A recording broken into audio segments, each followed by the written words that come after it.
तो हेलो बच्चों, last lecture में हमने क्या देखा था? कुछ स्टैंडर्ड प्रीफिक्स देखे थे। इसके अलावा हमने इंट्रोडक्शन भी देखा था और क्या देखा था, मेजरमेंट भी देखा था, टाइप्स ऑफ यूनिट्स भी हमने देखी थी, यूनिट सिस्टम भी हमने देखा था कि एफपीएस, सीजीएस, एमकेएस, एसआई, इन सिस्टम को हम अप्लाई करते हैं।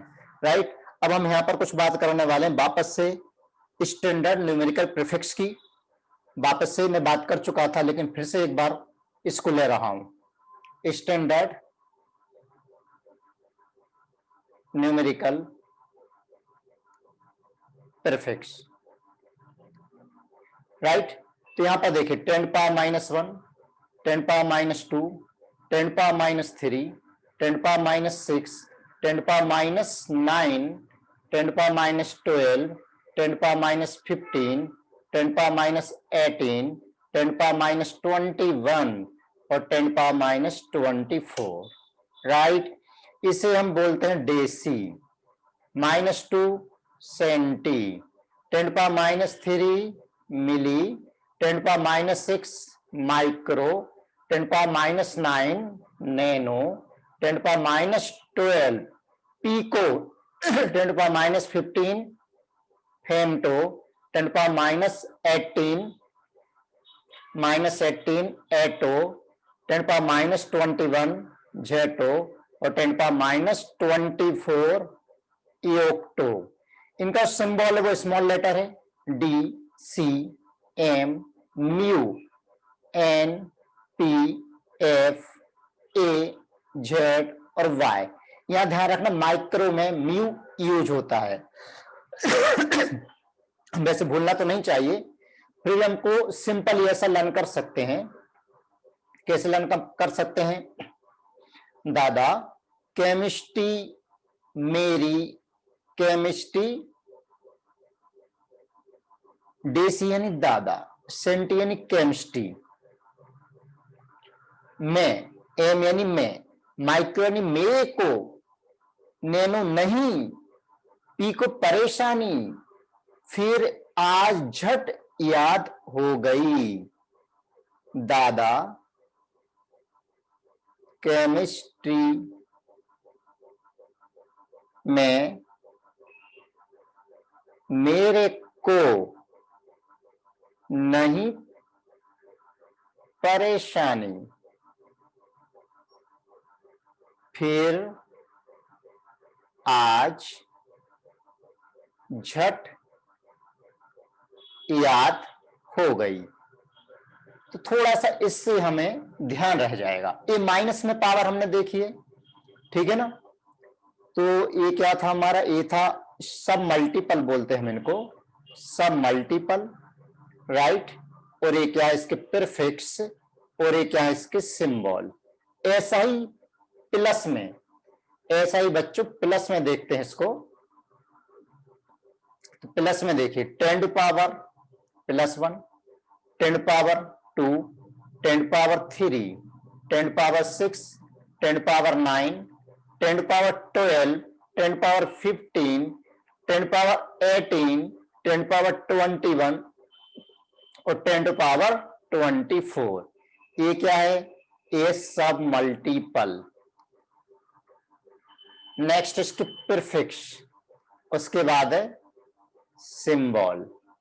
ओके, 10 पावर 1 इसे कहते हैं deca, 10 power 2 hecto, 10 power 3 kilo, 10 power 6 mega, 10 power 9 giga, 10 power 12 tera, सुना होगा terabyte, gigabyte, megabyte, kilobyte, 10 power 15 peta, 10 power 18 exa, 10 power 21 zetta और 10 पावर 24 इयोटा। कैपिटल लेटर से इसको रिप्रेजेंट करते हैं। पहले का डीए, दूसरे का एच, किलो के, मेगा एम, गीगा जी, टेरा टी, पेटा पी, एक्सा ई, जेटा जेड, इयोटा वाई। कैसे ध्यान रखें? दादा हर कीमत में ग्रेट थे। क्लियर? बाकी इसका आप अलग से बना सकते हैं। अब इसमें देखिए इसको हमें यूज कैसे करना है। हाँ, यहां पर और थोड़ा सा हम ध्यान रखें कि सेमी, सेमी का मीनिंग यानी 1/2, पेंटी, पेंटी यानी 1/5, पेंटा, पेंटा यानी 5, ठीक। सेमी 1/2, पेंटी 1/5, पेंटा 5, ये भी ध्यान रखें। अब इसमें देखिए इसको हमें यूज कैसे करना है। जैसे सपोज कीजिए, सपोज कीजिए कहा गया है कि 1 मिली, 1 मिली, 1 मिली का मीनिंग क्या है, 10⁻³ अब लेकिन मिली के आगे क्या, मैंने लिखा 1 मिली सेकेंड, 1 मिली सेकेंड यानी 1 ms, तो क्या करेंगे हम 10⁻³ के आगे सेकेंड लगा देंगे, करेक्ट। मैंने कहा इसमें 1 मिलीग्राम, 1 मिलीग्राम यानी 1 mg, mg मिली के आगे ग्राम लगाया तो यहां पर हम ग्राम लगा देंगे। 1 मिली मीटर, मिली के बाद मीटर लगाया तो यहां पर क्या करेंगे, मीटर लगा देंगे, बस काम हो गया, राइट। दूसरा ले लेते हैं, जैसे 1 नैनो, 1 नैनो यानी कितना होता है, 10⁻⁹। अब नैनो के आगे आप ग्राम लगाइए, 1 नैनोग्राम मीन्स Ng, तो यहां पर -9 ग्राम हो जाएगा। 1 नैनो सेकंड लिखिए, 1 नैनो सेकंड यानी Ns, तो 10⁻⁹ s हो जाएगा। या 1 नैनोमीटर लिखिए, 1 नैनोमीटर यानी Nm, ये हो जाएगा 10⁻⁹ m। तो ये बात समझ में आ गई होगी।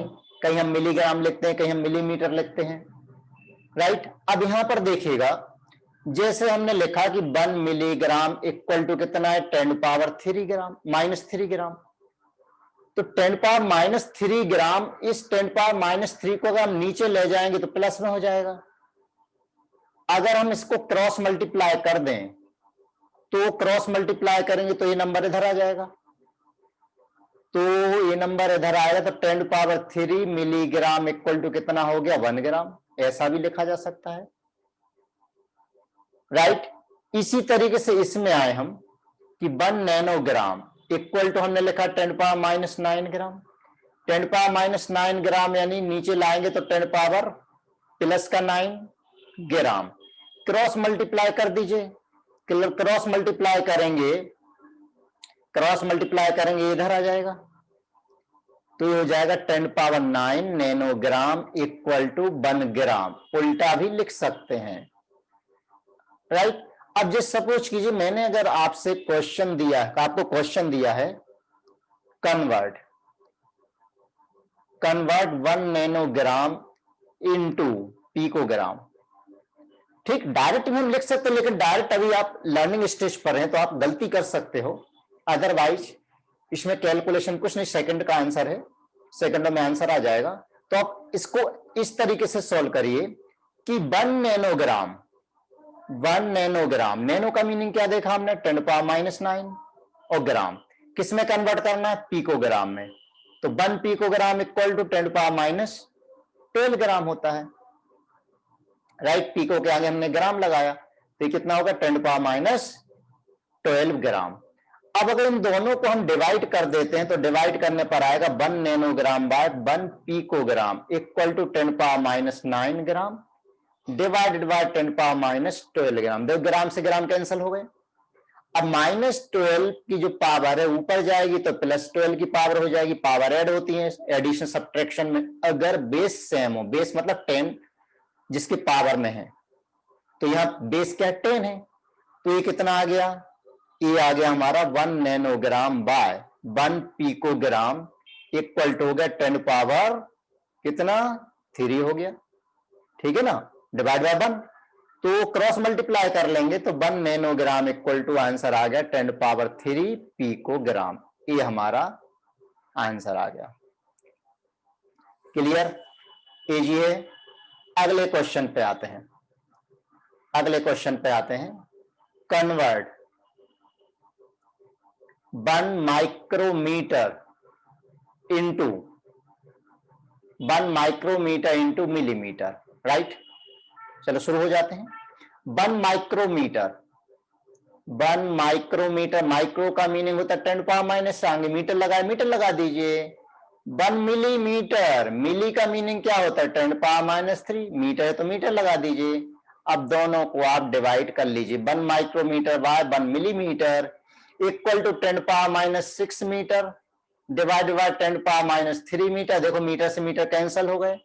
अभी -3 की पावर जो नीचे ऊपर जाएगी तो +3 की पावर हो गई, इक्वल टू कितना आया 10 पावर माइनस 3 आ गया। क्रॉस मल्टीप्लाई कर देंगे हम, यानी हमारे पास क्या आया 1 micrometre by 1 millimetre equal to 10 power minus 3 divide by 1। अब आप क्या करेंगे, इसको क्रॉस मल्टीप्लाई कर दीजिए, तो ये हो गया 1 micrometre equal to 10 power minus 3 millimetre. ये हमारा आंसर हो गया।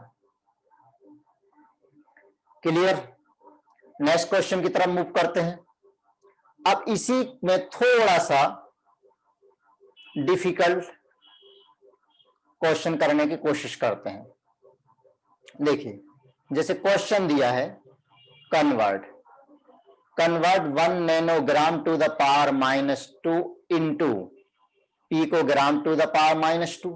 अब देखिए, थोड़ा सा हम पुराने क्वेश्चन की हेल्प ले लेते हैं कि ए हम यहां पर थोड़ा सा पुराने क्वेश्चन की हेल्प ले लेते हैं। तो देखिए यहां पर ये हम सॉल्व कर चुके कि 1 नैनोग्राम यानी कितने पिकोग्राम होता है, चलेगा ना, दोबारा नहीं लिखना पड़ेगा।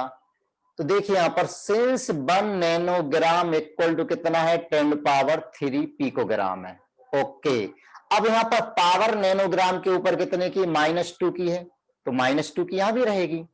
तो हम क्या करें, इसमें पावर -2 की पावर लगा दीजिए, तो 10 पावर 3 पिकोग्राम के ऊपर भी आप -2 की पावर लगा दीजिए। अब 1 के ऊपर -2 की पावर आएगी तो मालूम 1 के ऊपर किसी की पावर ला बन ही रहेगा। नैनोग्राम के ऊपर -2 की पावर आएगी तो नैनोग्राम टू द पावर -2 हो गया। और पावर मालूम है आपको, पावर मालूम है क्या होता है, जैसे अगर मैंने यहां पर लिखा m to the power n, उसके ऊपर x की पावर है, कैसा लिखते हैं m n इंटू x। जैसे 10 पावर 2 है, इसकी अगर उसके ऊपर में 3 की पावर लिखी तो 2 का क्यूब नहीं करना है, 10 power 2 into 3 equal to 10 power कितना हो जाएगा 6 हो जाएगा। तो 10 पावर 3 इंटू -2 का मल्टीप्लाई हो जाएगा, पिकोग्राम में भी -2, तो 1 nanogram to the power -2 equal to 10 power -6 picogram to the power -2। ये हमारा आंसर हो गया। Right, clear. इसी तरीके से अगर प्लस की पावर हो तो उसमें भी हम कर सकते हैं। अब जैसे एक छोटा सा क्वेश्चन ले लेते हैं, कॉपी पेन रख के हमेशा क्वेश्चन लेके चलेंगे, आप सॉल्व करेंगे। क्वेश्चन है convert 1 microsecond to the power -3 into 1 picosecond to the power -3। Okay, try करिए, वीडियो पॉज करिए, ट्राई करिए, फिर मैच करिए। किया, ट्राई करते हैं। पहले तो 1 माइक्रोसेकेंड यानी होता है 10 power -6 second, 1 pico second equal to होता है 10 पावर -12 सेकेंड। दोनों को डिवाइड कर लीजिए तो 1 micro second by 1 pico second equal to 10 power -6 divide by 10 power -12। Right, second second cancel, equal to कितना आया 1 micro second by 1 pico second equal to 10 power -6, minus का 12 ऊपर जाएगा तो प्लस का 12 हो गया, इक्वल टू 10 पावर 6 आ गया। तो 1 माइक्रो सेकेंड इक्वल टू आ गया हमारा 10 पावर 6 पिको सेकेंड, ये आ गया। लेकिन हमें पूछा तो कुछ और ही है। क्या पूछा है इसमें, -3 की पावर है। कुछ नहीं करना है इसमें, हमें -3 की पावर लगाना है। -3 की पावर यहां लगाइए तो यहां पर भी हमें क्या करना पड़ेगा, -3 की पावर लगानी पड़ेगी। तो 1 micro second to the power -3 equal to, अब -3 इंटू 6 कितना हो गया, -18 की पावर आ गई, पिको सेकेंड के ऊपर भी -3 की पावर आ गई। ये हमारा आंसर आ गया। कोई कंफ्यूजन? कोई कंफ्यूजन नहीं होना चाहिए। चलिए एक क्वेश्चन यहां पर और ले लेते हैं। Convert 1.3 millimetre square into micrometre square. Right, हमें तो मिलीमीटर से मतलब है, माइक्रोमीटर से मतलब है। पहले तो हम उसको देखते हैं। तो यहां देखिए ये क्वेश्चन था, सॉल्यूशन।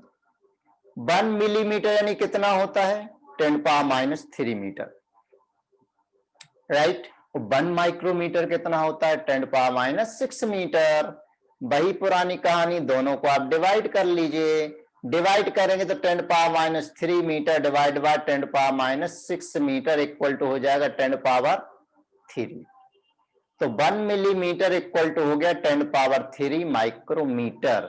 लेकिन इसमें तो क्वेश्चन में तो पावर लगी हुई है, कितने की पावर है, 2 की पावर है, तो 2 की पावर लगा दीजिए तो 10⁻3 माइक्रोमीटर के ऊपर भी 2 की पावर आ जाएगी। तो ये हो गया 1 मिलीमीटर का स्क्वायर इक्वल 10⁻3 के ऊपर 2 की पावर है, तो 3 × 2 यानी कितना होता है, 6 और माइक्रोमीटर स्क्वायर। लेकिन अभी आंसर हमारा नहीं आया, आंसर अभी हमारा नहीं आया। क्यों, अब हमें कन्वर्ट करना है कि 1.3 मिलीमीटर स्क्वायर इक्वल टू, तो मिलीमीटर स्क्वायर 1 मिलीमीटर स्क्वायर की वैल्यू आ गई, उस वैल्यू को आप यहां पुट कर दीजिए। 1.3 इंटू कितनी है वैल्यू, 10⁻6 माइक्रोमीटर का स्क्वायर। ये अब हमारा आंसर हो गया है। राइट, आगे मूव करें। चलिए एक क्वेश्चन और लेते हैं, उसमें एक से ज्यादा यूज कर लेते हैं प्रीफिक्स को, नोट करते चलिएगा। Question 1.54 millimetre second inverse into picometre micro second inverse. ओ हो। अब यहां पर देखिए, यहां पर मिलीमीटर को पिकोमीटर में भी कन्वर्ट करना है, सेकंड को माइक्रो सेकंड में भी कन्वर्ट करना है। 1 बाय 1 करते हैं। सबसे पहले हम क्या करते हैं, मिलीमीटर ले लेते हैं। तो 1 मिलीमीटर यानी 10⁻³ मीटर होता है। किसमें कन्वर्ट करना है हमें इसको, पिकोमीटर में। तो 1 पिकोमीटर कितना होता है, 10⁻12 मीटर होता है। दोनों को अब आप डिवाइड करिए, 1 millimetre by 1 picometre equal to 10⁻³ metre divided by 10⁻12 metre. Okay, equal to हो गया 10⁻³ और 10⁻12 में से 12 प्लस हो जाएगा, ऊपर जाकर के प्लस हो जाएगा, तो आ गया 10⁻9। तो 1 मिलीमीटर इक्वल टू हो गया 10⁻9 पिकोमीटर। लेकिन हाँ, यहां तो कोई पावर नहीं है, यहां पावर नहीं है तो कोई प्रॉब्लम ही नहीं है, ठीक है ना। ये हमारा यहां पर कन्वर्ट हो गया है। अब किसको करना है, सेकंड को करना है। तो देखिए 1 सेकंड इक्वल टू 1 सेकंड ही होता है। अब ऐसा क्यों लिखा, थोड़ा सा इजी हो जाता है लिखने में। किसमें कन्वर्ट करना, माइक्रो सेकंड में। तो 1 micro second equal to 10⁻6 second होता है। डिवाइड करिए 1 second by 1 micro second equal to 1 second by 10⁻6 second. Cancel हो गया और 10⁻6 ऊपर जाकर के किसमें कन्वर्ट हो जाएगा, किसमें कन्वर्ट हो जाएगा, 10⁻6 में कन्वर्ट हो गया। ये कन्वर्ट हो गया। तो बताइए कि 1 सेकंड किसके इक्वल हो गया, 10⁻6 माइक्रो सेकंड के इक्वल हो गया। लेकिन क्वेश्चन में देखिए यहां पर -1 की पावर है, -1 की पावर है, तो अब हमें क्या करना पड़ेगा, -1 की पावर लगानी पड़ेगी। लगा दीजिए 10⁻6 माइक्रो सेकंड, इसके ऊपर ही -1 की पावर लगानी पड़ेगी। तो 1 second to the power -1 equal to -1 into 10⁻6 कितना हो गया, 10⁻6 हो गया, और micro second to the power -1, ये दोनों वैल्यू आ गई। अब देखिए 1 सेकेंड को भी हमने कन्वर्ट कर, 1 सेकेंड इनवर्स को भी कन्वर्ट कर लिया, 1 मिलीमीटर को भी हमने कन्वर्ट कर लिया है। अब वैल्यू पुट कर देते कि 1.54 millimetre second inverse equal to 1.54 millimetre की वैल्यू यहां से ले आएंगे हम। कितनी वैल्यू है पिकोमीटर में, 10⁻9 पिकोमीटर। और सेकेंड इनवर्स की वैल्यू हम यहां से ले आएंगे। सेकेंड इनवर्स की वैल्यू कितनी है, 10⁻⁻6 माइक्रो सेकेंड इनवर्स। सिंप्लीफाई कर लीजिए तो 1.54, 10⁻9 प्लस के 10⁻6, 10⁻6 ये माइनस में है तो पावर क्या होंगी, ऐड होंगी, तो 10⁻9 प्लस और -6 कितना हो जाएगा, 10⁻3 और पिकोमीटर माइक्रो सेकेंड इनवर्स, ये हमारा आंसर आ गया है। राइट, कोई डाउट, मजा आ रहा है? अगले क्वेश्चन की तरफ मूव करते हैं। अब कुछ क्वेश्चन मैं आपको होमवर्क के लिए दे रहा हूं कि आप भी ट्राई करिए। क्वेश्चन दिया जैसे convert 2.66 gram centimetre to the power -3 किस में कन्वर्ट करना है, माइक्रोग्राम और माइक्रोमीटर टू द पावर -3। मैं इसका आंसर लिख देता हूं जिससे आप क्रॉस चेक कर सकें। इसका आंसर इतना है, microgram micrometre to the power -3। ये आपको घर पे करना है, ठीक है ना? ये बात क्लियर हो गई? How many days are in one day, एक दिन में कितने, सॉरी क्या लिख दिया मैंने, एक दिन में कितने डे, अरे रे रे रे गलत कर दिया केसी जैन, क्या होगा, सेकंड लिखना था, सेकंड लिखना था। Right right right, solution one day, one day में कितने आवर्स होते हैं सर, 12 घंटे होते हैं। अरे भाई 12 घंटे नहीं होते हैं, दिन और रात मिला करके एक डे काउंट होता है, तो कितने आवर्स होते हैं, 24 आवर्स। लेकिन ये तो मालूम है कि 1 आवर यानी कितना होता है, 60 मिनट होता है। तो 24 इंटू 1 आवर, 1 आवर की जगह मैंने क्या लिखा, 60 मिनट लिख दिया। फिर से हमें मालूम है कि 1 मिनट तो 60 सेकंड होता है, तो फिर 24 इंटू 60 इंटू 1 मिनट की जगह क्या आ जाएगा, 60 हो गया सेकेंड। अब इसको मल्टीप्लाई कर लेंगे तो 24 इंटू 3600 सेकेंड, ये हमारा आंसर आ जाएगा। क्लियर हो गया, मजा आ रहा है? एक क्वेश्चन और लेते हैं, कन्वर्ट 1 ग्राम पर सेंटीमीटर क्यूब इंटू किलोग्राम पर मीटर क्यूब। ध्यान दीजिए डेंसिटी की यूनिट है ये। ट्राई करते हैं। तो बताइए 1 ग्राम यानी कितने किलोग्राम, ये हमें मालूम कि 1 किलोग्राम यानी 10⁻³ ग्राम होता है। राइट, 10⁻³ ग्राम का मतलब समझ गए, नीचे 10⁻³ आ जाएगा, तो 1 ग्राम इक्वल टू हो जाएगा 10⁻, क्या लिख दिया मैंने, अरे रे रे रे 10⁻+3 ग्राम, तो -3 ग्राम, तो 1 ग्राम यानी कितने, 10⁻³ किलोग्राम हो जाएगा। 1 केजी यानी कितने ग्राम होता है, 10⁻³ ग्राम, तो नीचे आकर के 10⁻³ ग्राम होगा, तो 1 ग्राम इक्वल टू होगा 10⁻³ केजी। और हमें मालूम है कि 1 मीटर इक्वल टू होता है कितना, 10⁻² सेंटीमीटर, तो 1 सेंटीमीटर इक्वल टू हो जाएगा 10⁻² मीटर। पावर चेंज हो जाएगी, साइन चेंज हो जाएगा, साइन चेंज हो जाएगा और कुछ भी नहीं। बाकी आपको मालूम ऊपर नीचे कैसे करना है। तो 1 ग्राम पर सेंटीमीटर क्यूब इक्वल टू 1 ग्राम को किलोग्राम में कन्वर्ट करो तो किलोग्राम में कितना आया हमारा, 10⁻³ किलोग्राम। उस सेंटीमीटर क्यूब, एक काम करते हैं इसका क्यूब यहीं पर कर लेते हैं, 1 सेंटीमीटर का मैंने क्या किया, क्यूब किया यहां पर, तो यहां पर भी हम इसका क्यूब करेंगे। तो 1 सेंटीमीटर का क्यूब, तो बताइए 3 इंटू -2 कितना, -6 और metre to the power cube, तो 1 सेंटीमीटर क्यूब की वैल्यू आ गई हमारी 10⁻6 मीटर क्यूब।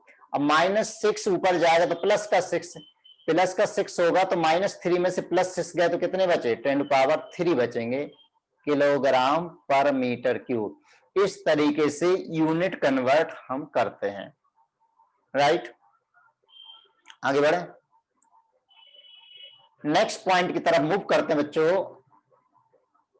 मीजरेबल प्रॉपर्टीज कौन कौन सी हैं?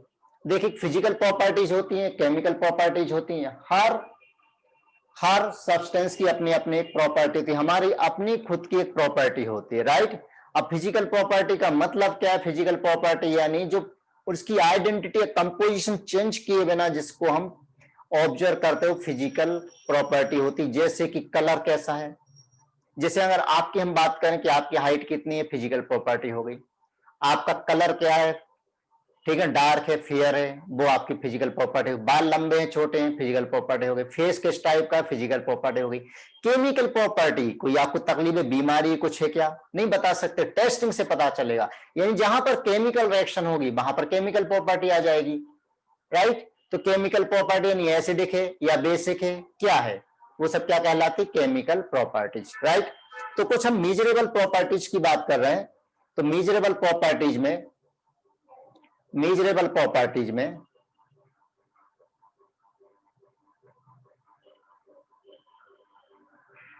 जैसे पहला है मास।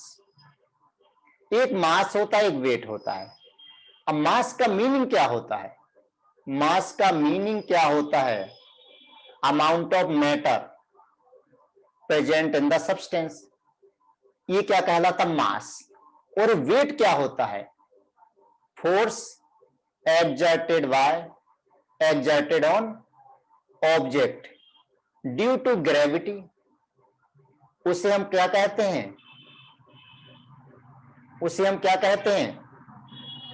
वेट। यानी वेट यानी W इक्वल टू क्या होता है, मास इंटू ग्रेविटी। तो जो मास है, मास कभी भी चेंज नहीं होता है, डज नॉट चेंज, जबकि वेट चेंज हो सकता है, मे चेंज। कैसे चेंज हो सकता है वेट? जी की वैल्यू चेंज होगी तो वेट चेंज हो जाएगा। अगर जी 0 हो जाए, जैसे कोई बॉडी फ्रीली गिर रही है, नीचे की तरफ गिर रही है, फ्री फॉलिंग बॉडी है, तो उस कंडीशन में उसकी जी की वैल्यू 0 हो जाती है, तो वेट 0 हो जाएगा।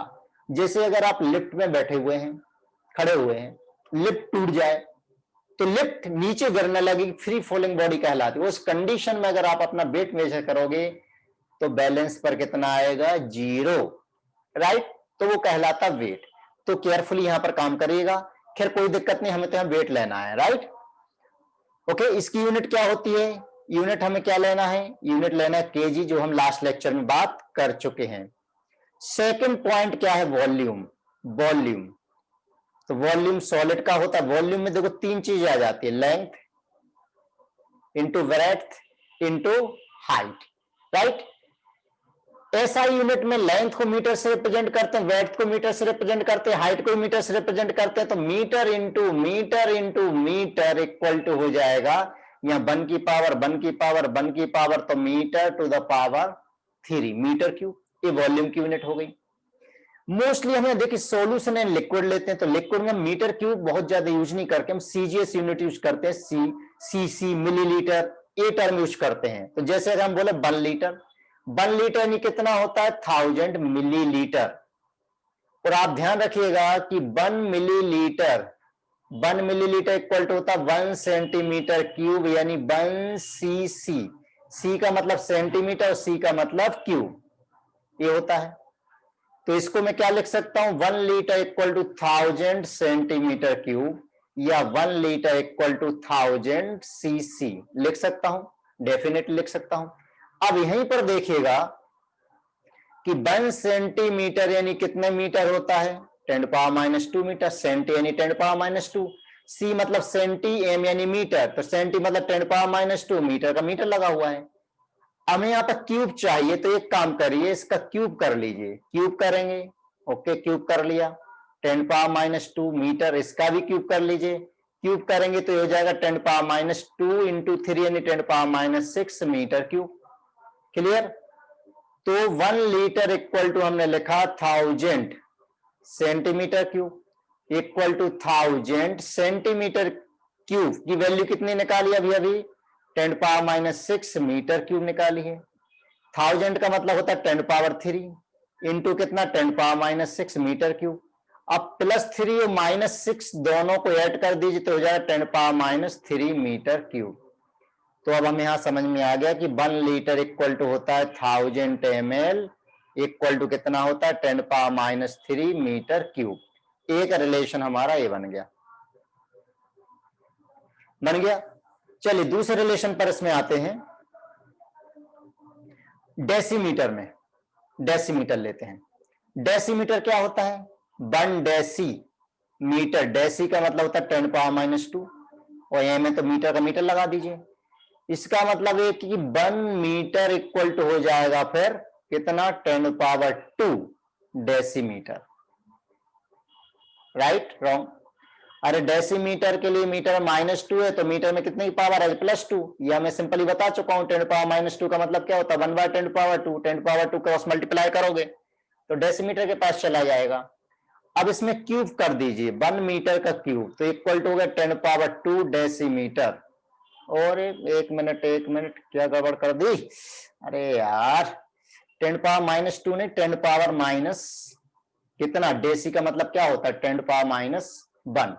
ये तो सेंटी होता है। 10⁻1 तो हो जाएगा 10⁻+1। जस्ट मिनट में इसको गलत लिख दिया। सोच कुछ रहा हूं और लिख कुछ रहा हूं कि इसी कंट्रोल 10⁻−1 मीटर। राइट? तो 1 मीटर इक्वल टू कितना हो जाए? 10⁻+1 डेसीमीटर। तो मुझे क्या करना है? इसका क्यूब करना है। क्यूब करना है तो 10 डेसीमीटर का क्यूब कर दीजिए, तो 1 मीटर क्यूब इक्वल टू हो जाएगा 10⁻3 डेसीमीटर का क्यूब। राइट?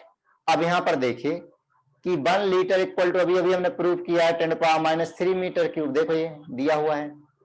राइट? तो 10⁻3 मीटर क्यूब की जगह कितना आ जाएगा? 10⁻3 मीटर क्यूब। अब -10⁻3 और प्लस के 10⁻3 दोनों मिलकर कितना हो जाए? 10⁻0। और किसी के ऊपर 0 की पावर, उसकी वैल्यू 1 होती है। तो 1 लीटर इक्वल टू हो जाएगा कितना? डेसीमीटर क्यूब है यहाँ पर, इक्वल टू 1 डेसीमीटर क्यूब। तो 1 litre equal to 10⁻3 metre cube equal to 1 decimetre cube. ये हमारा रिलेशन बन गया है। राइट? अब आते हैं हम नेक्स्ट पॉइंट पर, unit of pressure. Unit of pressure,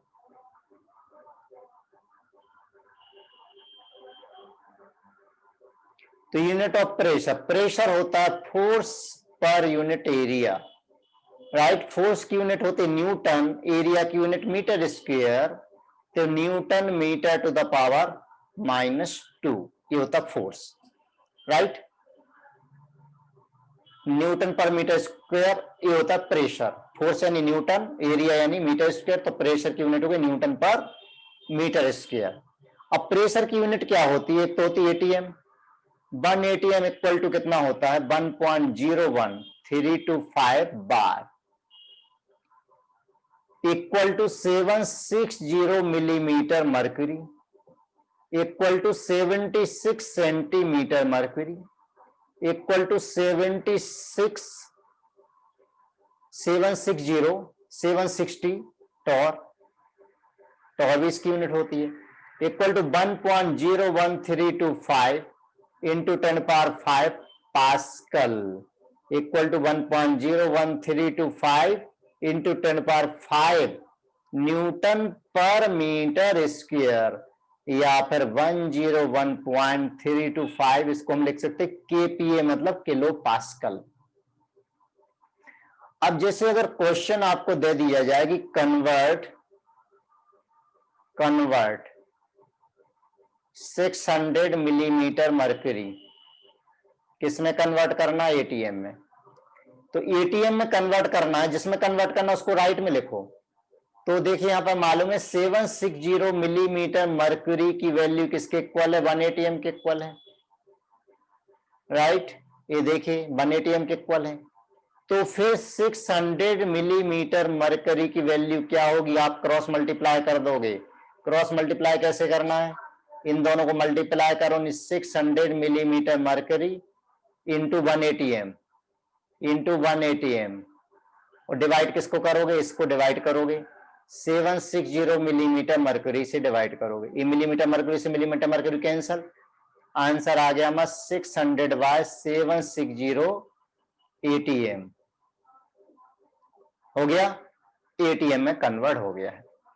एक इसकी बात हो गई, हमारे प्रेशर की बात हो गई है, राइट।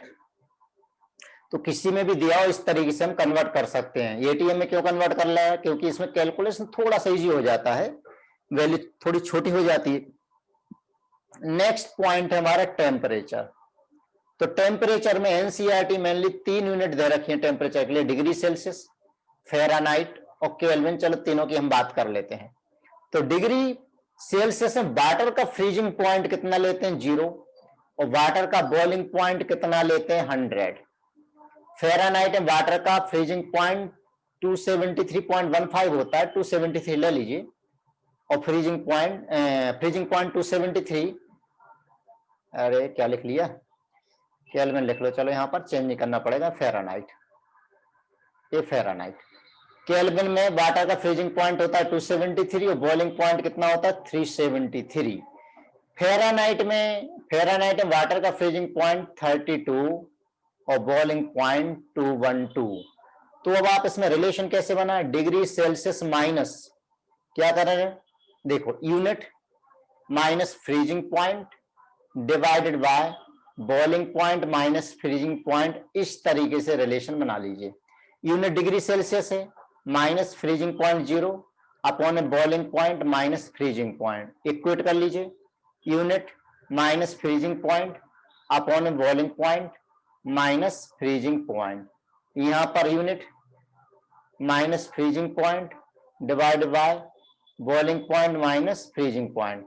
जब सॉल्व करेंगे तो C by 100 equal to K minus 273 by 100 equal to F minus 32 by 180। ये कैंसिल हो गया, 0 से 0, 2 से डिवाइड भी हो जाएगा, तो C by 5 equal to K minus 273 by 5 equal to F minus 32 divide by 9।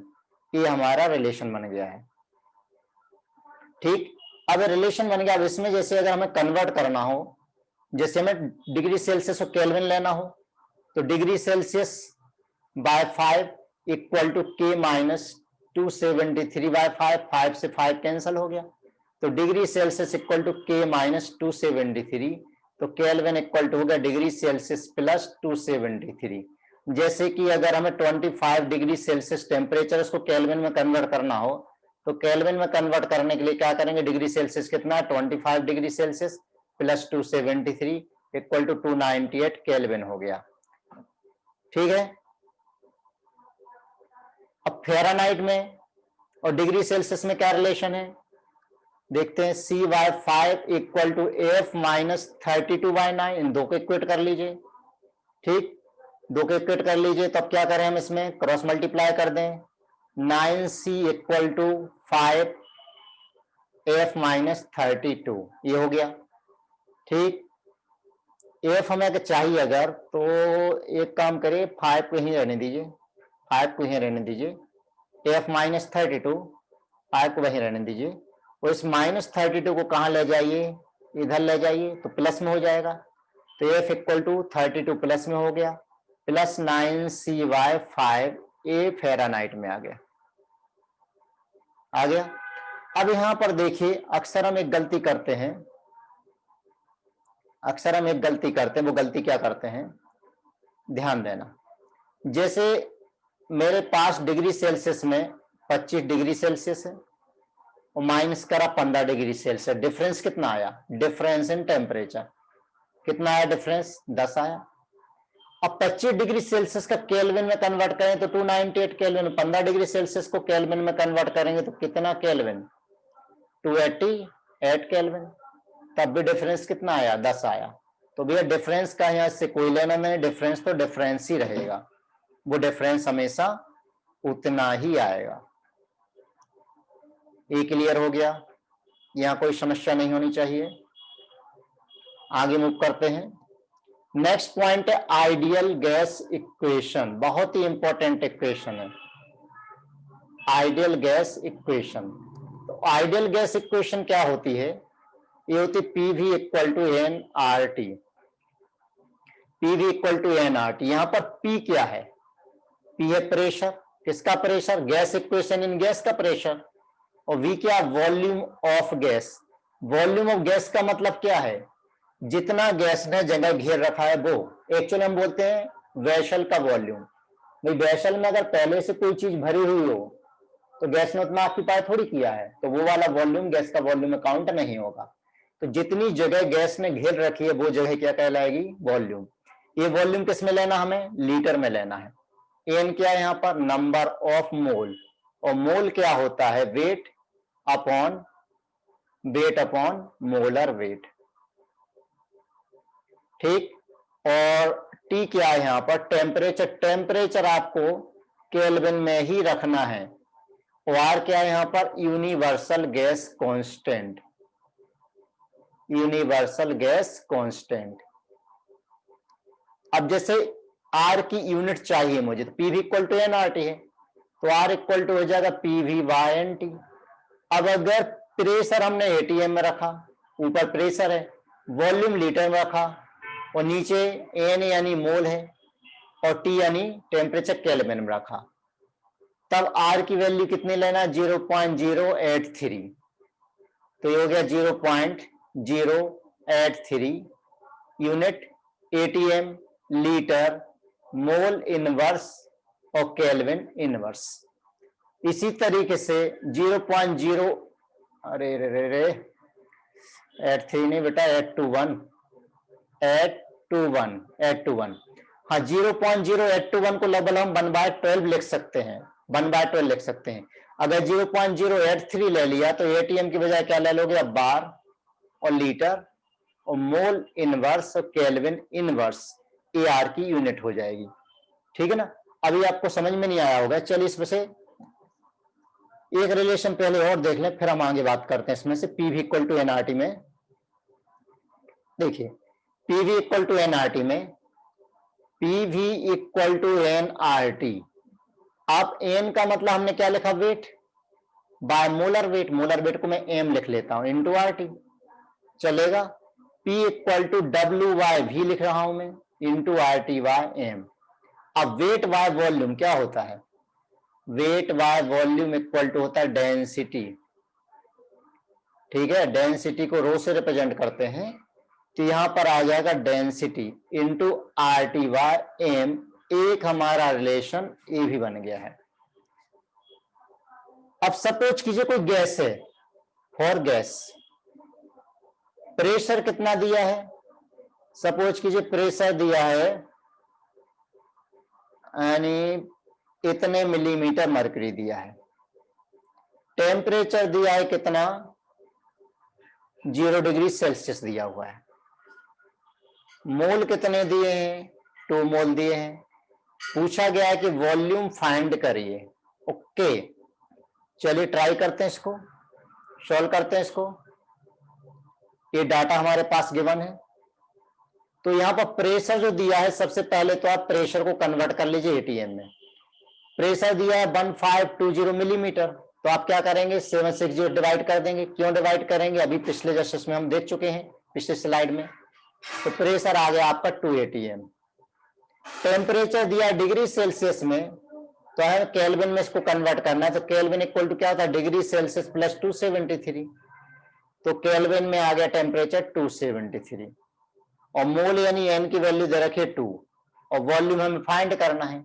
अब आर की वैल्यू हमें क्या लेना है, आर की वैल्यू क्या लेना है, देखिए पी भी इक्वल टू होता है एन आर टी। आर की वैल्यू हमें, आर की वैल्यू जो लेना वो डिपेंड करिए प्रेशर की यूनिट आपने क्या ली, वॉल्यूम की यूनिट आपने क्या ली है। प्रेशर हमने किस में लिया है, एटीएम में लिया है, तो प्रेशर हमने लिया 2 एटीएम, तो वॉल्यूम हमेशा लीटर में निकल के आएगा। मोल कितने दे रखे हैं, यहाँ पर 2 दे रखे हैं, और आर की वैल्यू कितनी लेना, फिर 0.083। क्यों, जब प्रेशर एटीएम में लेंगे, वॉल्यूम लीटर में लेंगे, तो आर की वैल्यू इतनी, इंटू टेम्परेचर कितना है 273 केल्विन, तो 2 से 2 कैंसिल हो गया। तो V इक्वल टू, ये ध्यान रखना, 0.0821 इंटू 273 इक्वल टू कितना होता है 22.4। तो आंसर आ गया हमारा वॉल्यूम 22.4 लीटर। क्या ये बात क्लियर हो गई, यहाँ कोई प्रॉब्लम नहीं आनी चाहिए। अब यहीं पर बच्चों 2 कंडीशन आती है, एक एसटीपी की एक एनटीपी। एक एसटीपी भी होता है, लेकिन वो एनसीईआरटी में नहीं दिया हुआ है, शायद कहीं दिया होगा, देख लेंगे उसको। फर्स्ट चैप्टर में तो जहां तक मुझे ध्यान है नहीं दिया हुआ है। एसटीपी, एसटीपी क्या होता है? Standard temperature and pressure. तो स्टैंडर्ड टेम्परेचर प्रेशर यानी होता है एसटीपी। तो स्टैंडर्ड टेम्परेचर है कितना लेते हैं? 0 डिग्री सेल्सियस यानी 273 केल्विन। तो स्टैंडर्ड प्रेशर कितना लेते हैं? 1 बार, 1 बार लेते हैं। अगर 1 मोल गैस हो, इफ मोल ऑफ गैस 1 हो, तो एसटीपी पर वॉल्यूम क्या होगा? Calculate volume of 1 mole gas. कोई सी भी गैस हो 1 मोल होना चाहिए एसटीपी पर। Volume of 1 mole gas at STP निकालते हैं। इक्वेशन हम कौन सी यूज करेंगे? PV equal to NRT use करेंगे। तो पीवी इक्वल टू एनआरटी। अब ध्यान दीजिए, प्रेशर कितना लिया हमने? 1 बार लिया है, क्योंकि एसटीपी पर प्रेशर बार में लेते हैं। वॉल्यूम लीटर में निकल के आएगा, मोल आपने 1 लिया है, तो आर की वैल्यू लेना 0.083, क्यों? बार में। जब बार प्रेशर में लिया और टेम्परेचर कितना? 273, तो ध्यान देना वॉल्यूम जब यहां पर हम कैलकुलेट करते हैं तो आता है 22.7 लीटर, इतना आता है। ठीक। एक दूसरी टर्म आती है एनटीपी। अब एनटीपी क्या होती है? एनटीपी यानी normal temperature pressure, normal temperature pressure. तो यहां पर टेम्परेचर तो उतना ही लेते हैं, 0 डिग्री सेल्सियस ही लेते हैं, लेकिन प्रेशर कितना लेते हैं? 1 एटीएम। ठीक है ना। तो अगर एनटीपी पर हम वॉल्यूम फाइंड करना हो 1 मोल गैस का, कैसे फाइंड करें? क्वेश्चन दिया है जैसे, calculate volume of 1 mole gas at NTP. 1 mole gas का एनटीपी पर वॉल्यूम हमें फाइंड करना है। देखते हैं, हमें मालूम है पीवी इक्वल टू क्या होता है? एनआरटी। अब एनटीपी पर प्रेशर हमने एटीएम में लिया है, प्रेशर लिया 1 एटीएम। वॉल्यूम हमें फाइंड करना, वॉल्यूम लीटर में आएगा। मोल कितने क्वेश्चन में दिए? 1। तो आर की वैल्यू क्या लेना? 0.0821, क्यों? एटीएम में लिया प्रेशर, इसीलिए। और टेम्परेचर 273। तो जब हम इसको मल्टीप्लाई करते हैं तो कितना आता है? 22.4 लीटर। तो देखिए पिछले वाले में क्या आया था? 22.7 था, ये 22.7 है, और नीचे कितना है? 22.4 है। तो माइनर डिफरेंस है, माइनर डिफरेंस। तो अगर ऑप्शन में बहुत ज्यादा डिफरेंस नहीं हो तो हम 22.4 लीटर लेके ही काम करने वाले हैं। अब यहां पर देख, कोई सी भी गैस हो, कोई सी भी गैस हो, any gas, any 1 mole gas, any 1 mole gas volume at NTP. 1 mole gas का कितना होता है? 22.4 लीटर ही वॉल्यूम होता है। जैसे मैंने लिया 1 मोल क्लोरीन गैस, एनटीपी की बात कर रहा हूं, कितने लीटर होगा? 22.4 लीटर होगा। मैंने लिखा 1 मोल H2 गैस, 1 मोल H2 गैस एनटीपी पर 22.4 लीटर ही होगा। चाहे तो मैं दूसरा ले लू 1 मोल नाइट्रोजन गैस। देखिए मोलर वेट सबके अलग अलग हैं, लेकिन जगह कितनी ऑक्यूपाई कर रहे हैं? उतनी ही ऑक्यूपाई कर रहे हैं, 22.4 लीटर ही ऑक्यूपाई कर रहे हैं। 1 मोल CH4 गैस ले लीजिए तो भी एनटीपी पर वॉल्यूम कितना? 22.4 लीटर। अब मुझे बताइए इसी में 1 मोल, अब यूनिटरी मेथड पे जैसे हम आते हैं, यूनिटरी मेथड क्या होती है? जैसे मैंने बोला कि 2 रुपए की कितनी चॉकलेट है? 3 चॉकलेट। तो 10 रुपए की कितनी चॉकलेट होंगी? तो इन चॉकलेट की कहानी को समझिए, चॉकलेट कहानी को समझिए। सॉल्व कैसे करना आपको? ए रुपीज आपके लिए नॉन क्वांटिटी है, चॉकलेट अननोन क्वांटिटी है, तो नॉन को लेफ्ट में रखिए, अननोन को राइट में रखिए। तो 2 रुपए की 3 चॉकलेट हैं, 2 की 3 चॉकलेट हैं, तो 10 रुपए की कितनी? 10 रुपए की कितनी? तो हम क्या करेंगे? इसका क्रॉस मल्टीप्लाई करेंगे। जब हमने इसको क्रॉस मल्टीप्लाई किया तो क्रॉस मल्टीप्लाई करने पर क्या आया? 10 रुपीज इंटू 3 चॉकलेट, राइट। और divide by 2 rupees, divide by 2 rupees. देखिए रुपीज से रुपीज कैंसिल हो गया, और 2 1 जा 2, 2 5 जा 10, इक्वल टू कितना आ गया? 15 चॉकलेट आ गई, राइट। तो जो अननोन क्वांटिटी है, अननोन क्वांटिटी कहां रखी हमने? राइट में। नोन क्वांटिटी कहां रखी? लेफ्ट में। अननोन क्या थी? चॉकलेट थी। तो पहले हमें एक वैल्यू मालूम थी, तो जैसे अगर हम इसको यहां में अप्लाई करें, इसको यहां पर अप्लाई करें, जैसे अगर आपको क्वेश्चन दे दिया जाए कि find volume of following gas at NTP, NTP पर हमें वॉल्यूम फाइंड करना है। पहला 0.1 मोल क्लोरीन, दूसरा 0.02 मोल नाइट्रोजन, थर्ड 2 मोल CH4। बताइए कैसे फाइंड करें। देखिए 1 मोल का वॉल्यूम हमें मालूम है, 1 मोल का वॉल्यूम मालूम है, तो वॉल्यूम एनटीपी पर कितना होगा, मोल इंटू एनटीपी का वॉल्यूम।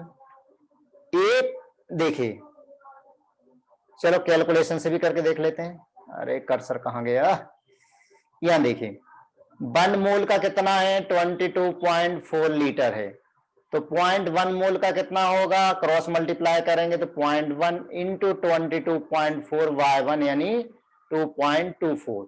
अरे भाई इतना क्या करना, सीधा कर लो ना, mole into volume at NTP, बस ये टोटल वॉल्यूम आ जाएगा, ये टोटल वॉल्यूम आ जाएगा एनटीपी पर।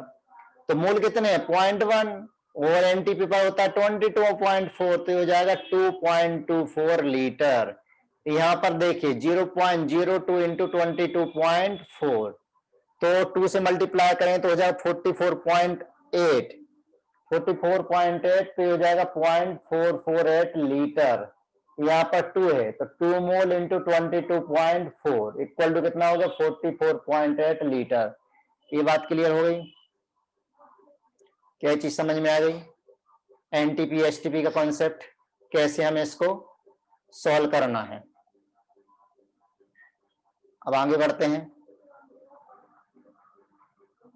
बच्चों। एक टर्म आती है एक्यूरेसी, प्रेसिजन, फिर हम बात करेंगे सिग्निफिकेंट फिगर और साइंटिफिक नोटेशन की हम बात करेंगे, राइट। तो एक टर्म आती है एक्यूरेसी एंड प्रेसिजन, पहले हम उसको देख लें। एक्यूरेसी एंड प्रेसिजन, एक्यूरेसी क्या होती है, एक्यूरेसी क्या होती है, if average of different observation is close to true value, then result is said to be accurate। क्या मीनिंग, अभी बात करते हैं। प्रेसिजन, प्रेसिजन का मतलब क्या होता है, if different observations are close to each other, close to each other, then result is said to be precise।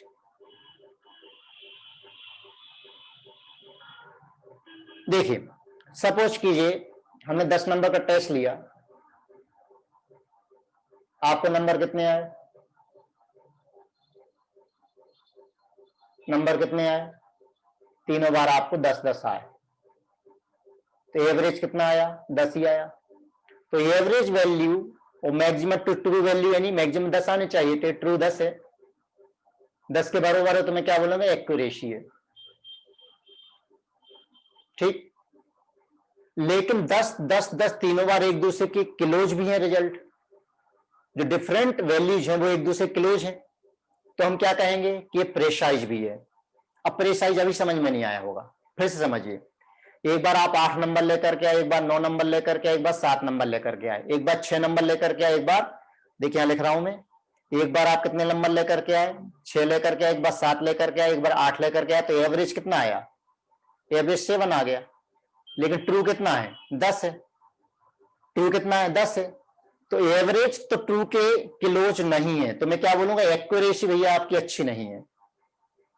लेकिन जो आपने 3 बार जो नंबर लाए, कंसिस्टेंसी, इसमें कंसिस्टेंसी कैसे, देखो लगभग लगभग एक जैसे हैं 6, 7, 8, तो मैं क्या बोलूंगा रिजल्ट प्रेसाइज है।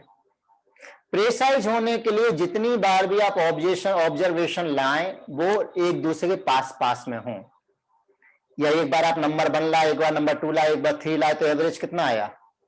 एवरेज 2 आया। तो मैं बोलूँ रिजल्ट तो प्रेसाइज है, रिजल्ट तो प्रेसाइज है क्योंकि 1, 2 और 3 एक दूसरे के क्लोज हैं, लेकिन एक्यूरेसी यहां पर नहीं है। ठीक है, इसको एक और एग्जांपल समझते हैं। तो एक्यूरेसी में हमें एवरेज को कंपेयर करना है और प्रेसिजन में हमें किसको कंपेयर करना है? एक्यूरेसी में किसको कंपेयर करना है? एवरेज को कंपेयर करना। प्रेसिजन में किसको कंपेयर करना है? जो डिफरेंट मेजरमेंट आपने किए हैं उनको आपस में कंपेयर करना है कि वो एक दूसरे के पास पास में थे कि एक दूसरे के दूर दूर थे। राइट, तो एक्यूरेसी में एवरेज को ट्रू से कंपेयर करिए और प्रेसिजन में आपस में एक दूसरे को कंपेयर करिए, एवरेज से या फिर ट्रू से कंपेयर करने की जरूरत नहीं पड़ती है। सपोज कीजिए एक एग्जांपल लिया यहां पर, सपोज लेंथ ऑफ स्केल, एक स्केल है उसकी लेंथ सपोज कीजिए कितनी है? 4 सेंटीमीटर है। अब हमारे पास 4 स्टूडेंट है ABCD, 4 स्टूडेंट ने हर बार 3 एक्सपेरिमेंट करे, इनका एवरेज यहां रिमार्क।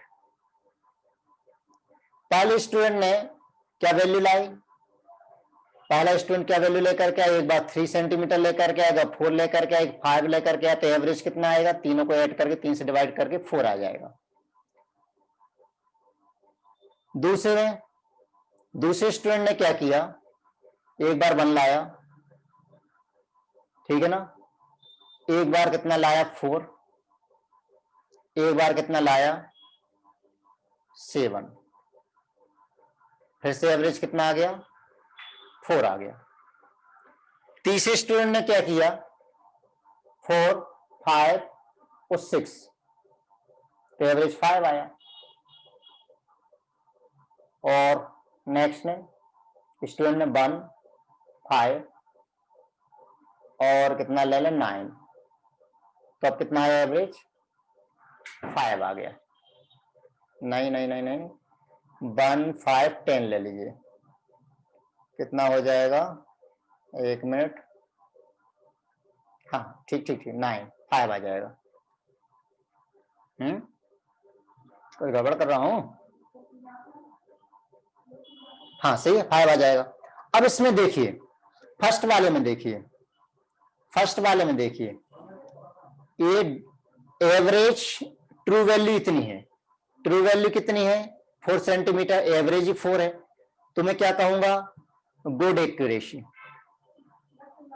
Good accuracy. और ये जो वैल्यूज है वो भी आपस में एक दूसरे क्लोज हैं, 3, 4, 5, तो मैं क्या कहूंगा इसको? गुड प्रेसिजन, प्रेसिजन भी बढ़िया है। दूसरे वाले में देखिए, एवरेज 4 2 के करीब है या इक्वल है, तो एक्यूरेसी क्या है यहां पर? गुड। लेकिन जो डिफरेंट 3 बार एक्सपेरिमेंट दूसरे स्टूडेंट ने किए, एक बार नंबर 1 ला रहा है, एक बार 4 ला रहा है, एक बार 7 ला रहा है, कोई कंसिस्टेंसी मार्क्स में नहीं है, ठीक है ना, यानी तीनों नंबर एक दूसरे क्लोज नहीं है, तो मैं क्या कहूंगा इसको? Poor precision. तीसरे में देखिए, एवरेज कितना है? 5 है, 4 के आसपास नहीं है, तो मैं क्या कहूंगा इसको? पुअर एक्यूरेसी, एक्यूरेसी तो बढ़िया नहीं है। लेकिन 4, 5 और 6 से 3 बार जो एक्सपेरिमेंट की, तीनों एक दूसरे क्लोज है, तो मैं कहूंगा गुड प्रेसिजन। अगले में देखिए, तो एवरेज ना तो ट्रू के इक्वल है और आपस में 1, 5, 9 ये भी बहुत दूर दूर है, तो मैं क्या कहूंगा कि पुअर एक्यूरेसी इस बच्चे के लिए, और पुअर क्या है यहां पर? प्रेसिजन है। दोनों ही चीज यहां पर पुअर है। तो ये बात क्लियर हो गई कि प्रेशर का मीनिंग क्या होता है, एक्यूरेसी का मीनिंग क्या होता है। आगे मूव करते हैं। ठीक,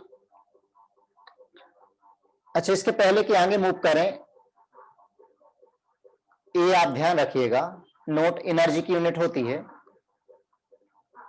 एनर्जी की यूनिट 1 इलेक्ट्रॉन वोल्ट, इसको क्या पढ़ते हैं हम? Electron volt. 1 electron volt equal to होता है 1.6 इंटू 10⁻⁻19 जूल। ये क्या होता है 1 इलेक्ट्रॉन वोल्ट, ये होता है 1 electron volt, right. 1 joule equal to क्या होता है, 1 जूल इक्वल टू था 4.18 कैलोरी, ठीक है ना। और 1 जूल इक्वल टू साथ में होता है 10⁻7 अर्ग। ये बात क्लियर हो गई, 1 जूल इक्वल टू 10⁻7 अर्ग।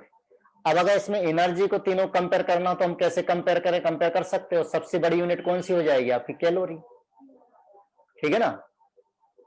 बी तो 1 इलेक्ट्रॉन वोल्ट कितना हो गया 1.6 × 10⁻⁻19 जूल, और 1 जूल इक्वल टू 4.18 कैलोरी, और 1 जूल इक्वल टू 10⁻7 अर्ग भी होता है। 1 इलेक्ट्रॉन वोल्ट पर एटम अगर हम फाइंड करना हो तो ये आ जाता 96.5 किलो जूल पर मोल, राइट। एनर्जी के लिए यूनिट हो गई। एक और आती 1 एमस्ट्रॉन्ग। 1 एमस्ट्रॉन्ग इक्वल टू होता 10⁻10 मीटर या 10⁻8 सेंटीमीटर। एक और ध्यान रखिएगा 1 litre atmosphere, 1 litre atmosphere equal to 101.3 joule के इक्वल होता है, ध्यान रखिएगा, ठीक।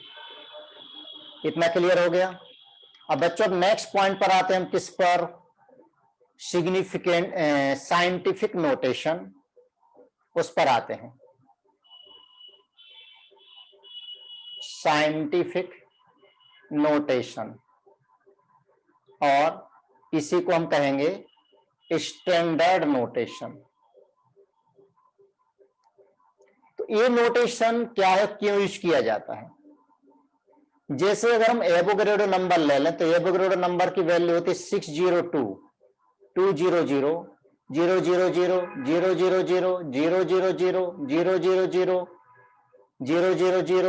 000 000 इतनी बड़ी होती है वैल्यू, राइट।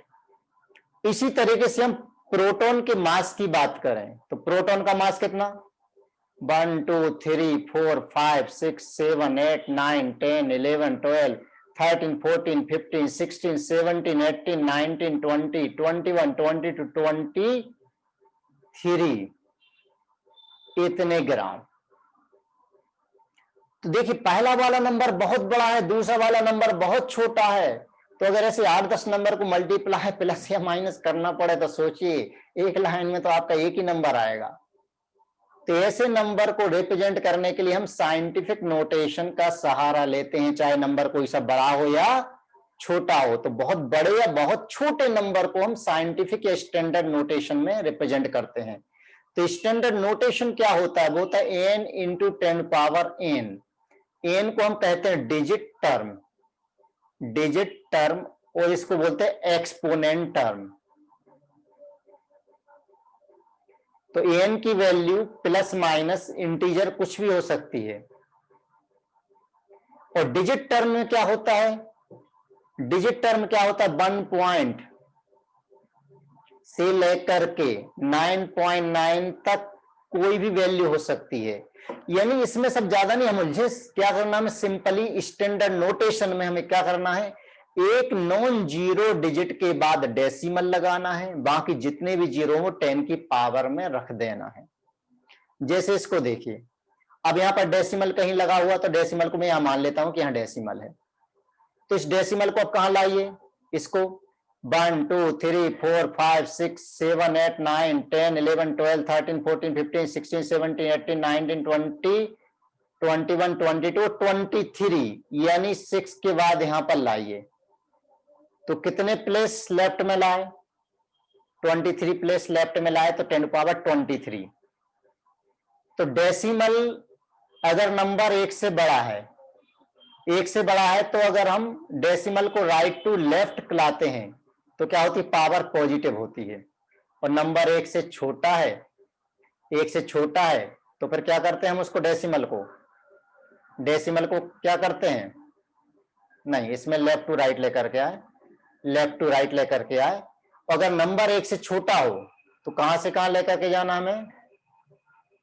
नहीं, अच्छा, आई राइट, सही से ओके ओके ओके, गलत कर दिया, गलत लिखा गया, राइट टू लेफ्ट। तो ये राइट से लेफ्ट में जाओगे आप, राइट से लेफ्ट में आओगे तो पॉजिटिव। तो इसमें क्या कर रहे हैं हम, लेफ्ट से कहां जा रहे हैं, राइट में जा रहे हैं। तो नंबर अगर 1 से छोटा हो तो जब हम लेफ्ट से राइट में जाएंगे तो जितने प्लेस राइट में जाएंगे उतनी नेगेटिव की पावर आ जाएगी। तो जैसे इस वाले में आ जाए हम तो कितना आ जाएगा, अगर यहां पर मुझे डेसिमल लगाना 1 के बाद में, एक नॉन जीरो डिजिट के बाद डेसिमल लगाना है, तो पावर आ जाएगी -24 की पावर आ जाएगी। तो इस डेसिमल को कितने प्लेस लेकर गए हम, यहां पर जब हम इस डेसिमल को यहां से उठा कर कहां पर लेकर के जाएंगे, यहां पर लेकर के आएंगे तो कितने प्लेस लेकर के गए, 24 प्लेस लेकर के गए, तो -24 हो गया। ठीक है ना। एक क्वेश्चन ले लेते हैं, convert following into scientific notation. Scientific notation में कैसे कन्वर्ट करना है, 6304 नंबर 2 0.000502 3 6321.05। चलिए तीनों कन्वर्ट करते हैं। बताइए, इसमें डेसिमल यहां पर है, डेसिमल प्लेस, एक प्लेस, दूसरी प्लेस और तीसरी प्लेस, 3 प्लेस पर लेकर गए तो हमें कहां लाना था डेसिमल, पहले नॉन जीरो के बाद, पहला नॉन जीरो डिजिट क्या है 6 है, उसके बाद डेसिमल लगाना था। अब 3 प्लेस लेकर गए तो 10⁻³ हो गया।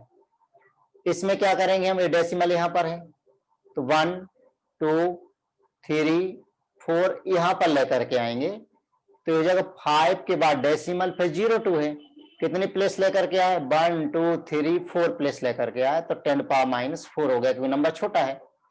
अब इसमें जो डेसिमल है, फर्स्ट प्लेस, सेकंड और थर्ड, तो ये हो जाएगा हमारा 6.32105 10⁻⁻3। ये क्या हो गया हमारा स्टैंडर्ड नोटेशन या फिर साइंटिफिक नोटेशन। तो ये क्लियर हो गया, यहां पर कोई प्रॉब्लम नहीं होनी चाहिए। अब देखिए इनको हम ऐड कैसे करते हैं, ऐड कैसे करते हैं और सब्ट्रैक्ट कैसे करते हैं उसको देखिए। साइंटिफिक नोटेशन को addition and subtraction, addition and subtraction कैसे ऐड करना है, कैसे सब्ट्रैक्ट करना है। जैसे पहला मैंने दिया 10⁻³ को 2 × 10⁻² में ऐड करिए, तो ध्यान देना जब तक ये पावर सेम नहीं होती है तब तक ऐड नहीं होते हैं। तो एक काम करें, 10⁻², इसमें छोटी पावर है तो 10⁻² को कॉमन ले लीजिए, 10⁻² को कॉमन ले लीजिए। अब यहां कितना बचा, कितना बचा, कितना बचा, अगर मैं इसको ऐसा लिखें 10⁻² × 10⁻1 तो क्या होता है, मल्टीप्लाई जब करते हैं तो 10⁻² + 1 बेस अगर सेम है तो पावर ऐड हो जाती है, इक्वल 10⁻³ तो यहां पर कितना बचेगा, 10⁻1 बचेगा, प्लस में 2 × 10⁻² तो बाहर ले लिया तो कितना बचा, 7 बचा, तो ये कितना हो गया 10⁻² × 10 + 2 यानी 12, तो ये हो जाएगा 12 × 10⁻²। अगर साइंटिफिक नोटेशन में लिखना है तो डेसिमल 1 के बाद लगाना है, तो एक पावर और चली गई तो 10⁻³ ये आंसर हो गया 1.2 × 10⁻³। दूसरा multiplication and division, multiplication and division, तो इसमें ध्यान दीजिए, इसमें ध्यान दीजिए कि m के ऊपर x की पावर है और m के ऊपर y की पावर है, तो फिर क्या करना हमें, इसमें बेस अगर सेम है, बेस का मतलब m बेस है, बेस अगर सेम है तो पावर क्या होगी, प्लस या माइनस हो जाएगी, y प्लस में है, ऊपर जाएगी तो -y हो जाएगा। ठीक है, अगर ये नीचे माइनस का y होता तो फिर क्या करेंगे, ऊपर जाकर के प्लस का y हो जाएगा। जैसे एग्जांपल लिया मैंने 2⁻⁶ डिवाइड बाय 2⁻⁵, बेस यानी 2 दोनों में सेम है तो 2 टू पावर 6, 5 ऊपर जाएगा तो कितना हो जाएगा, माइनस का 5 हो जाएगा। तो 2 के ऊपर कितने की पावर बचेगी, 1 की पावर बचेगी।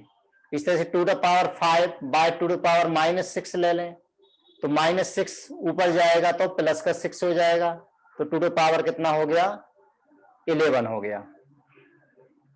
अब इसमें एक और कंफ्यूजन होता है बहुत, वो भी देख लीजिए। जैसे मैंने लिखा 3 इंटू 10 पावर 2, इसके ऊपर 3 की पावर मैंने लगाई। अब 3 की पावर लगाई तो कैसा लिखेंगे हम, 3 के ऊपर भी 3 की पावर और 10 पावर 2 के ऊपर भी 3 की पावर। तो पावर में पावर मल्टीप्लाई होती है, ध्यान रखना। तो 3 के ऊपर 3 की पावर कितना हो जाएगा, 3 इंटू 3 इंटू 3, तो क्यूब हो गया 27।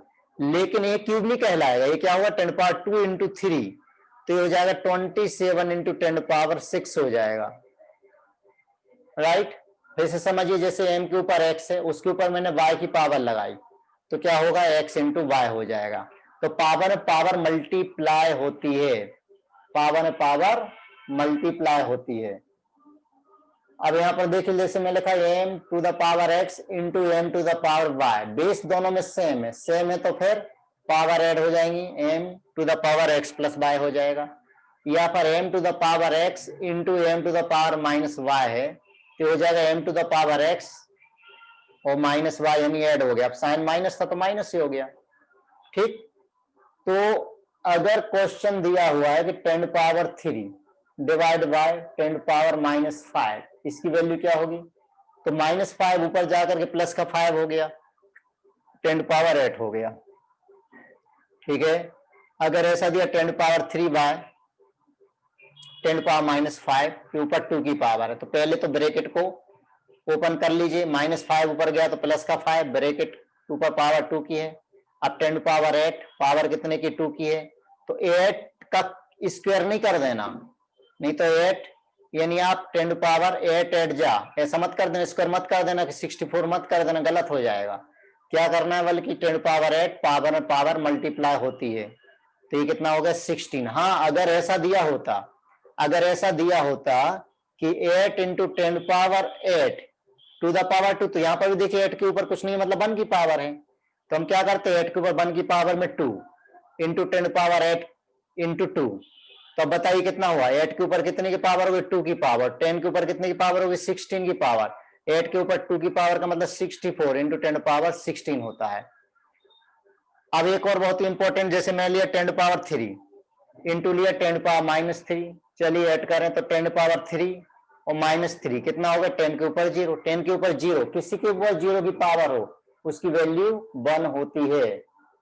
चाहे x के ऊपर 0 की पावर रखो तो 1 आ जाएगा, चाहे 10 के ऊपर 0 की पावर रखो 1 आएगा, चाहे 2 के ऊपर 0 की पावर रखो 1 आएगा।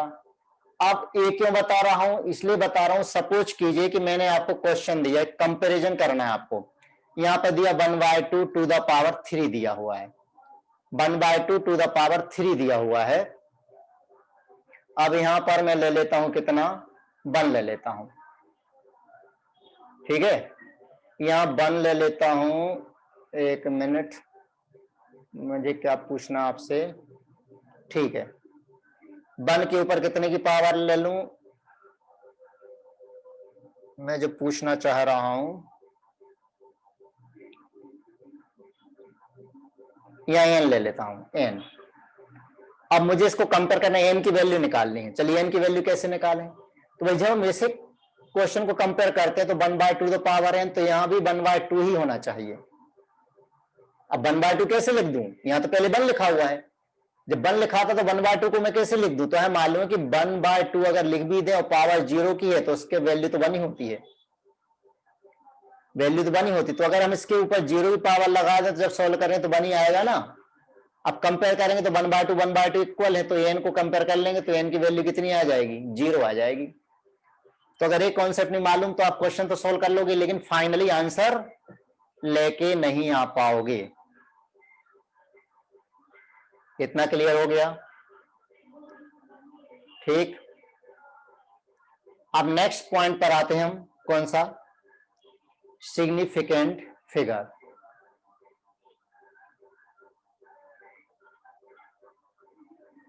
सिग्निफिकेंट फिगर ये किस पर बेस्ड है,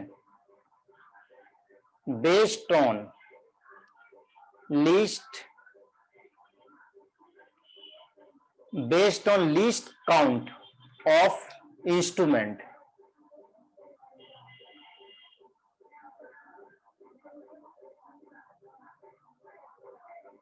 used for its measurement.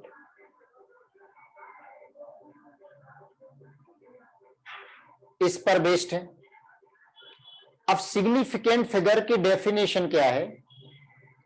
Definition क्या है? The meaningful digits, the meaningful digits which are known with certainty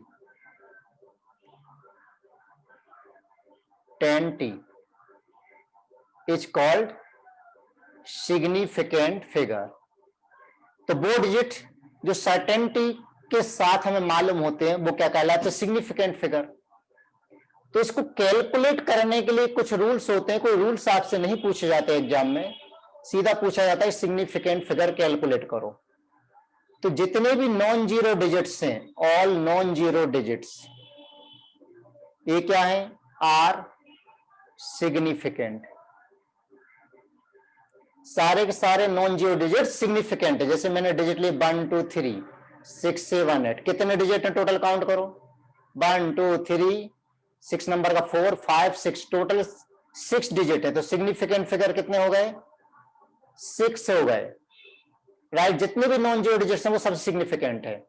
second, all zeros in between non zero digits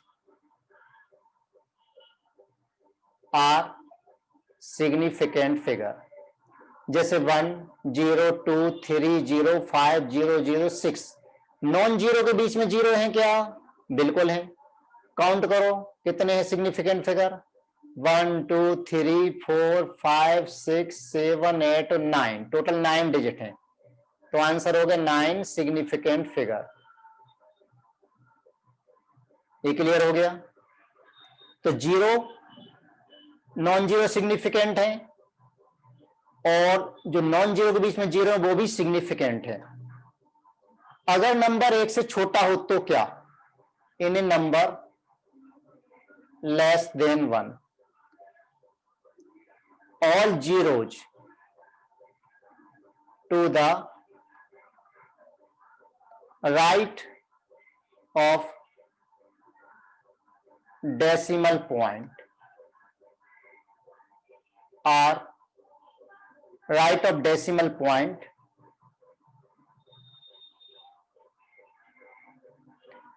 in a number less than 1, all 0 to the right of decimal point and left of non-zero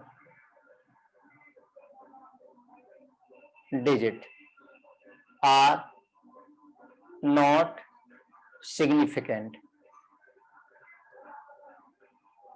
but right of non zero are significant. इतना लिखने पक गए? बिल्कुल पक गए होगे।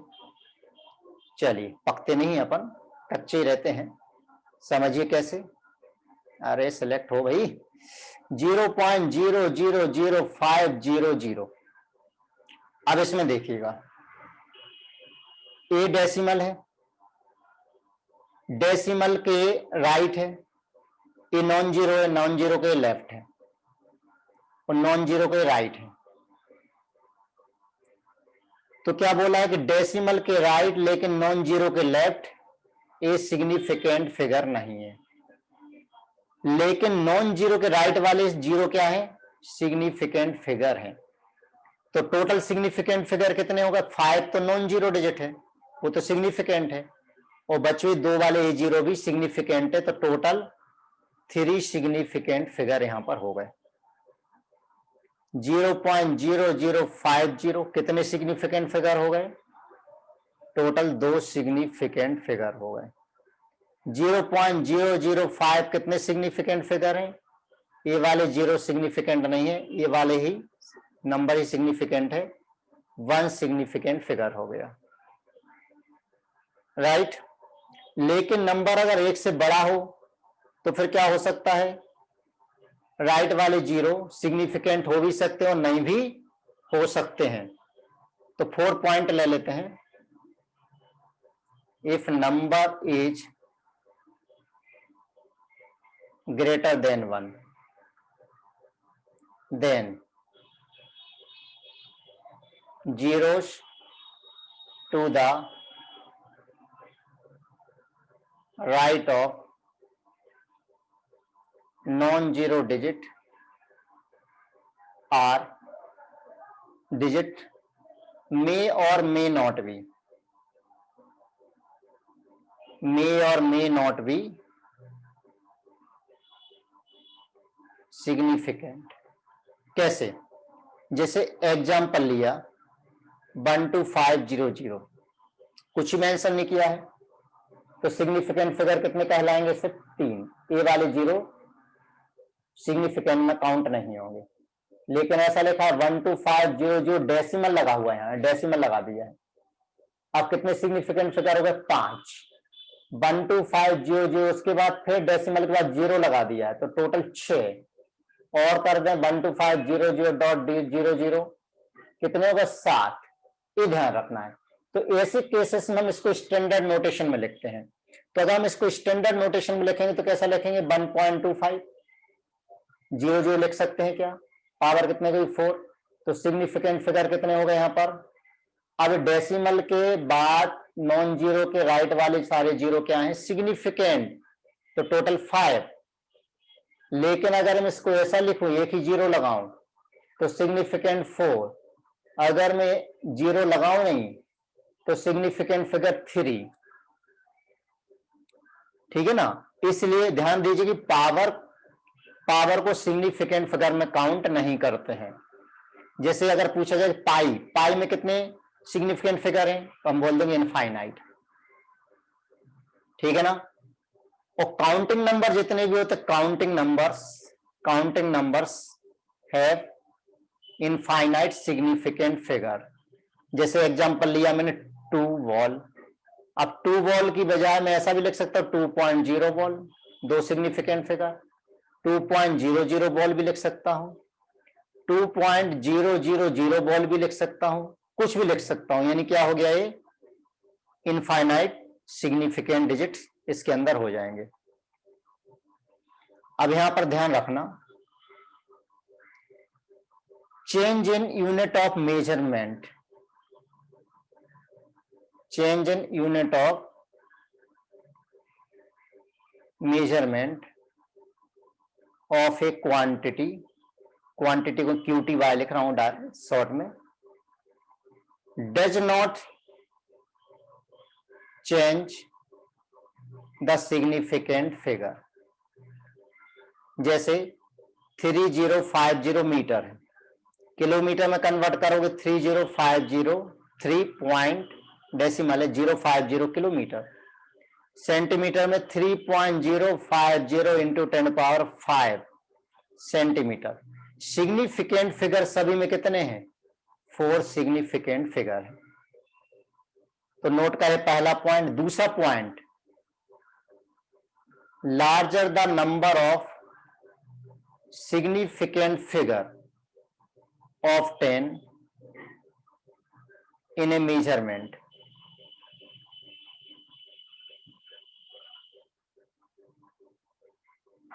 greater is the accuracy।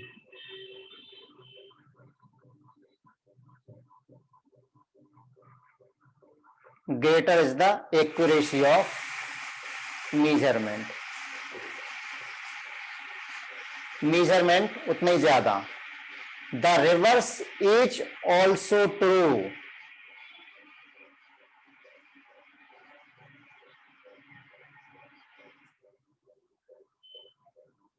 The reverse is also true। लिखते लिखते हाथ दुखने लग गया। तुम लोगों तो क्या है, बस देखते रहो, कॉपी पेन लेके तो बैठते ही नहीं होगे, हैं, पिक्चर चल रही है देखते रहो।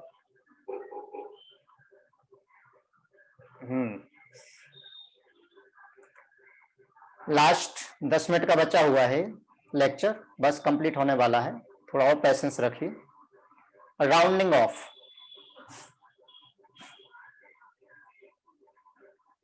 राउंडिंग ऑफ के लिए रूल क्या है? नंबर फर्स्ट रूल है, if digit to be dropped, if digit to be dropped is less than 5, then the preceding digit is left unchanged, otherwise raise by 1। Otherwise raise by 1 का मतलब क्या? अगर drop करने वाला digit 5 से बड़ा हो। जैसे एग्जांपल ले लो 3.94। अब 4 को देखिए, 4 इसको मुझे ड्रॉप करना है, तो 4 5 से छोटा है तो 9 का 9 ही रहेगा, तो 3.9 आंसर आ जाएगा। लेकिन 394 है तो अब इसको 39 मत लिख देना। सिग्निफिकेंट फिगर है कितने हैं? 2 हैं। 2 सिग्निफिकेंट फिगर में राउंड ऑफ करना है तो आप 0 नहीं लगा सकते, तो 0 लगा दिया तो 3 सिग्निफिकेंट आ जाएंगे। अब इसमें देखिए, तो क्या मैं इसको 39 लिख दूं? 394 का ये तो मैं 39 बना दिया, हो सकता है? नहीं हो सकता। तो क्या करेंगे, यहां 0 लगा देंगे। सिग्निफिकेंट फिगर अभी भी कितने हैं? 2 ही है, क्योंकि 0 काउंट नहीं होगा। लेकिन अगर नंबर 5 से बड़ा हो, 3.86 ले लिया, ये नंबर 5 से बड़ा है, मुझे इसको उड़ाना है, 6 को उड़ाना है, 6 को मुझे उड़ाना है, 6 को उड़ाना है। क्या करूं? नंबर 5 से बड़ा है तो 8 का हो जाएगा 9, तो 3.9। 386 है, 6 को उड़ाना है तो 8 1 से बढ़ जाएगा 39, और 0 तो लगाना है। पहले ऊपर वाले में डेसिमल था, 0 नहीं लगाया। क्यों? अगर हमें 2 सिग्निफिकेंट फिगर में राउंड ऑफ करना है तो 0 नहीं लगाओगे, नहीं तो वो 3 सिग्निफिकेंट फिगर हो जाएंगे। Second rule, if the digit to be dropped is 5, then, अगर 5 से कम या ज्यादा हो तो बात समझ में आ गई। अब अगर एग्जैक्ट 5 हो तो then the preceding digit is raised by 1। Preceding digit को 1 से बढ़ा दीजिए। कब बढ़ाइए? If it is odd, otherwise remain unchanged, otherwise remain unchanged। कैसे? एग्जाम्पल देखिए, एग्जाम्पल जैसे 3.75 है, इस 5 को ड्रॉप करना है तो 5 के पहले जो नंबर है कौन सा नंबर? ऑड नंबर है। और 3.85, 5 को ड्रॉप करना, उसके पहले जो नंबर है वो इवन नंबर है। तो अगर ऑड नंबर है तो 1 से उसको इंक्रीज कर दीजिए, और इवन नंबर है तो रिमेन अनचेंज। क्या बोला? प्रीसीडिंग डिजिट को कब 1 से रेज करोगे? If it is odd, otherwise remain unchanged. Clear? तो उसके पहले वाला 5 के जस्ट पहले वाला नंबर देखना हमें, 1 से छोटा या 1 से बड़ा है। 1 से छोटा ऑड नंबर या इवन नंबर है। अगर ऑड नंबर है तो 1 से बढ़ाना है, और इवन नंबर है तो रिमेन अनचेंज। ठीक। लास्ट है सिग्निफिकेंट फिगर्स इन कैलकुलेशन, उसको देख लेते हैं। Significant figure in calculation, calculation में significant figure. First addition and subtraction, addition and subtraction. कौन सा रूल यूज होता है? The number of figure in the result should be equal to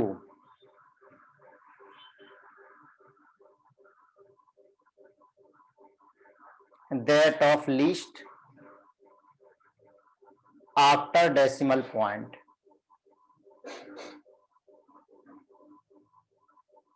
क्या मतलब निकला इसका? देखिए, जैसे मैंने 1.12 में क्या ऐड किया, 1.023 ऐड किया, तो ये आ जाएगा 2.143, ये आ गया। अब ये आंसर हमारा रॉन्ग है। क्यों रॉन्ग है? जो हमने प्रेजेंट किया है इसमें देखिए, यहाँ डेसिमल प्लेस कितने हैं? 2 हैं। यहाँ डेसिमल प्लेस 3 है और यहाँ पर 3 है। तो लीस्ट डेसिमल प्लेस इस वाली क्वांटिटी में है, तो आंसर में लीस्ट डेसिमल प्लेस होना चाहिए। लीस्ट डेसिमल प्लेस होना चाहिए, हमें क्या करना पड़ेगा? इसको फिर राउंड ऑफ करना पड़ेगा। राउंड ऑफ करना पड़ेगा तो नंबर 3 है, इस नंबर को हमें उड़ाना पड़ेगा, क्योंकि हमें 2 डेसिमल प्लेस चाहिए। 3 को उड़ाना है तो 3 5 से छोटा है, 5 से छोटा है तो 3 उड़ जाएगा। आंसर क्या आ जाएगा? 2.14। ये हमारा आंसर हो गया। ठीक है। सेकेंड है कौन सा? मल्टीप्लीकेशन डिवीजन में। मल्टीप्लीकेशन एंड डिवीजन, ये क्या होता है? द प्रोडक्ट और डिवीजन, द प्रोडक्ट और division of 2 significant figure will contain